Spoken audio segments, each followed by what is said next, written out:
માવઠાનો round ચાલી રહ્યો છે નહીં. આમ જોવા જઈએ તો ઘણા દિવસથી અમે એક માહિતી આપતા હતા કે 22 તારીખથી લઈને 27-28 તારીખ સુધી છૂટાછવાયા કોઈ જગ્યાએ માવઠાના ઝાપટા પડશે.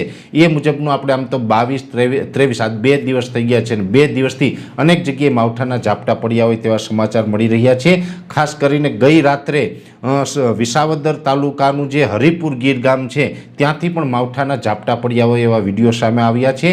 પણ જો કે આમાં આપણે સારી બાબત એ છે કે આ સાર્વત્રિક નથી, છૂટાછવાયું છે. અને ઘણા સમયથી હું આપણે કહેતો હતો કે એકદમ છૂટાછવાયું હશે, જ્યાં પડશે ત્યાં 1-2 કિલોમીટરમાં પડી જશે, એટલે કોઈ ચિંતાનું કારણ નથી. એવી જ રીતે ગઈકાલે હરિપુરમાં પણ માવઠાના ઝાપટા નોંધાયા છે અને હજુ આવનારા 2-4 દિવસ સુધી અલગ અલગ વિસ્તારમાં માવઠાના ઝાપટા છે એ નોંધાતા રહેશે. આજે રાત્રે અથવા તો આવતીકાલે 24 તારીખે સાંજ સુધીમાં પણ હજુ સૌરાષ્ટ્ર, ઉત્તર ગુજરાત અને કચ્છના કોઈ ભાગોની અંદર માવઠાના ઝાપટા પડ્યા હોય એવા વિડીયો સામે આવી શકે છે. એટલે આ તો ઠીક છે કે એક સામાન્ય માવઠું છે, આનાથી કોઈ ડરવાની જરૂર નથી. આ એક પ્રક્રિયા અત્યારે ચાલુ છે.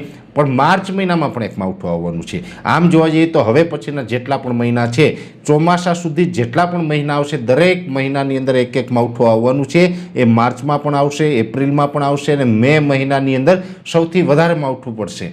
એટલે 3 મહિના દરમિયાન આપણે માવઠા પડવાના છે. પછી જૂન મહિનાથી તો ઠીક છે કે ચોમાસાની શરૂઆત થતી હોય છે, પણ ખાસ માર્ચ મહિનામાં કઈ તારીખે માવઠું પડશે એની માહિતી આપવું એ પહેલાં મહિનાની અંદર આવી શકે છે. અને માર્ચ મહિનાની 21 માર્ચ 2026થી લઈ અને 25 માર્ચ 2026 સુધી એ જે 5 દિવસનો સમયગાળો હશે એમાં ફરીથી માવઠું આવશે ને એ માવઠું છે એ સૌરાષ્ટ્રના દરિયાકાંઠાને વધારે પ્રભાવિત કરશે.